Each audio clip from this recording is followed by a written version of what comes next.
for us to think about societies and governments. Why do they engage humanists and humanities uh, less directly and less regularly? And we ask our humanists and humanities scholars how will we also be better prepared to contribute to the health needs, the understanding of pandemics in society, and the management and coexistence as we continue. It looks like we will live with the COVID-19 for a while, so I wish you well, and I hope that I'll be able to join you in Lebanon before too long. Thank you.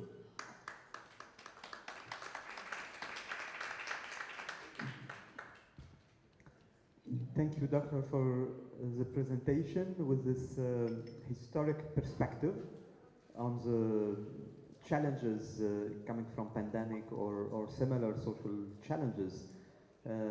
Thank you for reminding us through this quote from Churchill that those that fail to learn from history are doomed to repeat it. Here comes the important role of humanity, I think, to learn from history, but also to be prepared to face the future with the coming challenges too. Unfortunately, we cannot affirm that this would be the last pandemic challenging the world, but we can at least, I think, learn from history, as you said, to be more ready to face the coming social challenges, either pandemic or similar other challenges. You mentioned, I think, also in your presentation, how it is so important to take into consideration some categories of the population that are maybe more vulnerable than others, and most of the time probably forgotten, like children, younger people, or other type of vulnerable population too. So thank you for this presentation.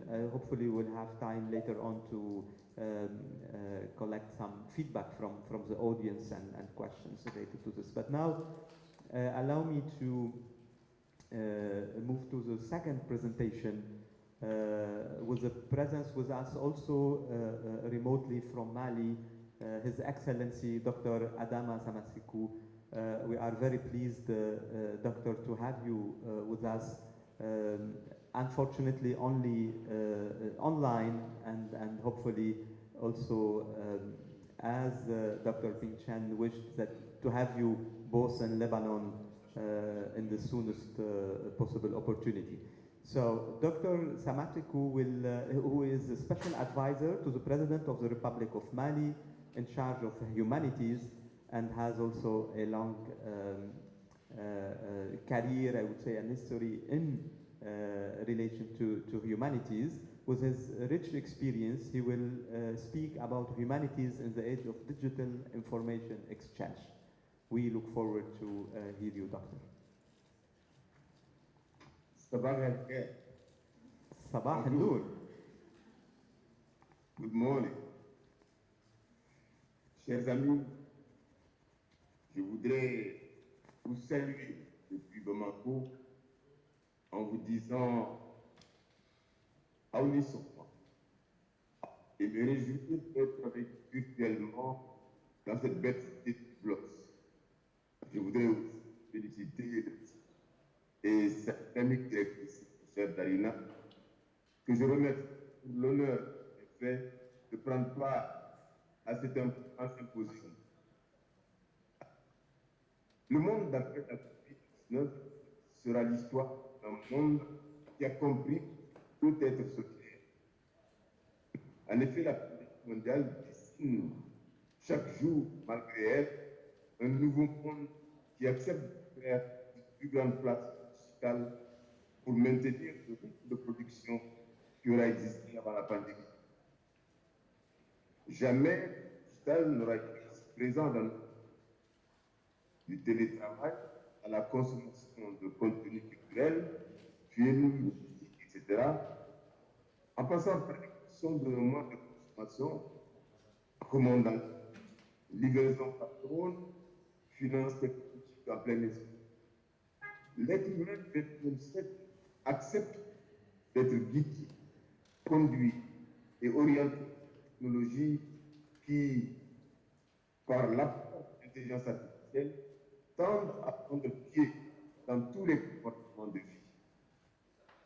Cette tendance existait avant la pandémie et se développe aujourd'hui, créant des situations nouvelles sur l'attitude à observer face aux outils du siècle.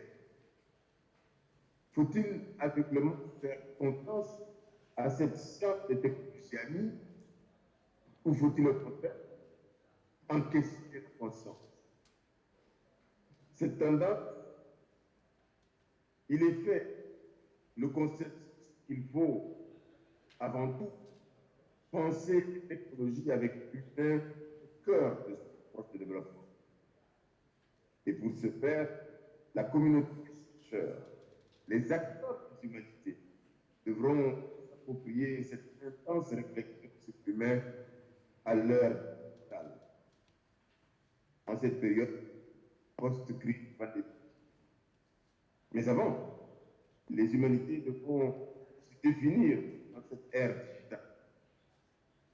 C'est tout le sens de cette communication qui peut analyser notre monde post-pandémique et la place qui peut être celle des humanités dans un environnement digital. Je mettrai en un premier temps sur l'évolution des cultures de l'être et de l'avoir, et ensuite, il sera question de l'avenir des sciences humaines et sociales dans la société de l'information. La crise de la COVID-19, qui rappelle fortement, sous d'autres aspects, la crise des tsunamis de 2008, pourrait avoir plus de conséquences économiques et financières et être durables.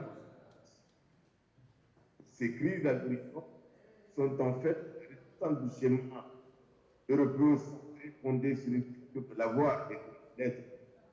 Cette culture de l'avoir se diffuse de façon endogène au sein de l'origine, mais aussi de façon exogène dans ses rapports de civilisation, ce qui a conduit certains penseurs dans les années 60, au temps du Nord, à évoquer des questions telles que l'impérialisme culturel et la théorie de la dépendance.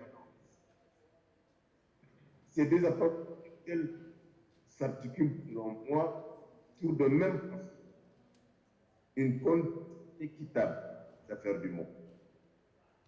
Il est vrai que notre monde est confronté à une grave incertitude qui remet en cause les équilibres politiques, géostratégiques et influence malheureusement les fondements même de la vie humaine. Il est aussi vrai que la tendance à l'uniformisation des cultures induite par une mondialisation accélérée des marchés conduit à une véritable déshumanisation des relations entre les humains, les peuples et les États. Ce qui nous fait dire avec conviction que les crises du monde sont loin de n'être sanitaires, financières ou économiques.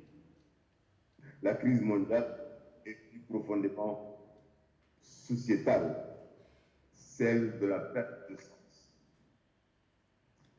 La COVID-19, à sa dangerosité, a amené les États à explorer des mesures qui partaient à l'encontre de l'humanité. En effet, la distanciation, le confinement, l'interdiction de la fraternisation par la culture de la salutation sont autant de mesures qui ont permis à l'Occident de redécouvrir l'importance des liens et des valeurs de solidarité personnelle et probablement interétatiques.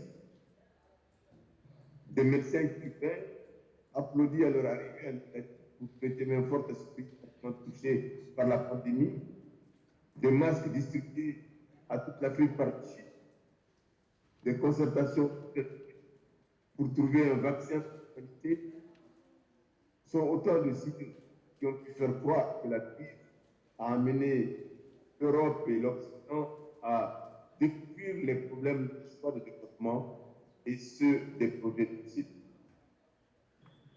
Les systèmes déshumanisés de santé, en raison du libéralisme, ont été remis en cause dans ces pays du Nord. L'individualisme à outrance a été fortement remis en question durant la période de interdiction, de telle sorte que l'Occidental a eu un regain d'intérêt pour ces considérations humaines. Dans le même temps, cette remise en question se limitait à l'économie, puisque les technologies, par une capacité extraordinaire d'adaptation, ont repris en quelque sorte contrôle. C'est le propre de la société de l'information qui est là, celle qui se situe dans l'évolution constante des moyens technologiques et qui a conduit à une bouleversement total de notre façon de vivre, de travailler et même de communiquer. Face à ces bouleversements, à ces introspections momentanées, comment se situe l'humanité en tant que science vivante, science de l'humain? Depuis plus de 3 décennies, les technologies d'information et de la communication ont connu un développement fulgurant, permettant avec dire, comme nous l'avions suggéré dès le départ, lors du sommet mondial de l'information, que la nouvelle société devrait être considérée non pas comme une société de l'information, mais plutôt comme une société de la connaissance et des savoirs partagés. En effet, pour la première fois dans l'histoire de l'humanité, il est possible de manière instantanée et simultanée de produire de la connaissance, de la diffuser